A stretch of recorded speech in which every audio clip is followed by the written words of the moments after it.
నమస్కారం ఇల్లు కాలిపోయింది మేడం గారి నుంచి తెలిసి వచ్చాము. అమ్మ తెలిసి మాకు ఏ సహాయం చేసింది 25,000 సహాయం చేసాము.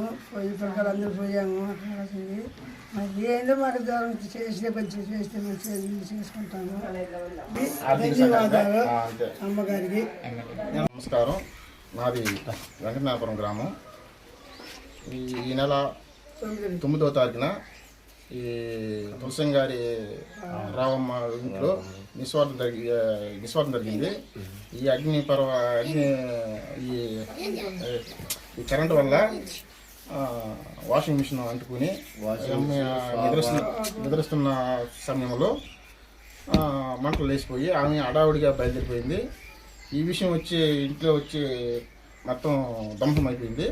అది కాకుండా ఒక ఉదయాన్నే వస్తున్నప్పుడు మొత్తం కాలిపోయిన తర్వాత నేను ఎంఆర్ఓ గారికి ఈఆర్ఓ గారికి తెలియపరిచాను.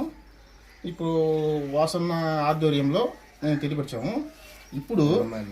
ఇప్పుడు వచ్చి ఎమ్మెల్యే గారితో తెలియపరిచాము. ఎమ్మెల్యే గారు తెలియపరిచిన తర్వాత మమ్మల్ని వెంటనే పిలిపించి ఈ కుటుంబ సభ్యులను పిలిపించి ఆమె ఏందో ఆర్థిక సహాయంగా ఎంతో కొంత అమౌంట్ ఇచ్చింది.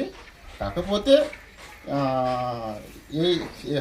ఏఎంసీ చైర్మన్ వంశీ కృష్ణారెడ్డి గారు, అది కాకుండా మనకు ఇడలూరు ఇన్ఛార్జి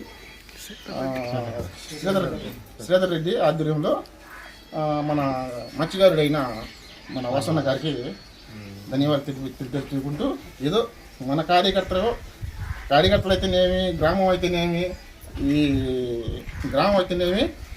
కుటుంబం అయితేనేమి అందరికీ ఈ విధంగా తోడ్పడుతూ సహాయంలో అన్ని సదుపాయాలు ఆ అమ్మ ప్రభుత్వం అందించకపోయినా సొంత ఖర్చులతో నిధులతో చేస్తున్నాము. ఆమె కొవ్వూరు నియోజకవర్గానికి ఎమ్మెల్యే రావడం మా గర్వకారంగా అదొక అదృష్టంగా భావించి ఆమెకి ధన్యవాదాలు తెలుపు వర్గానికి ఆమె ఒక కుటుంబ సభ్యులుగా మమ్మల్ని చూసుకుంటూ స్వాగతిస్తుంది.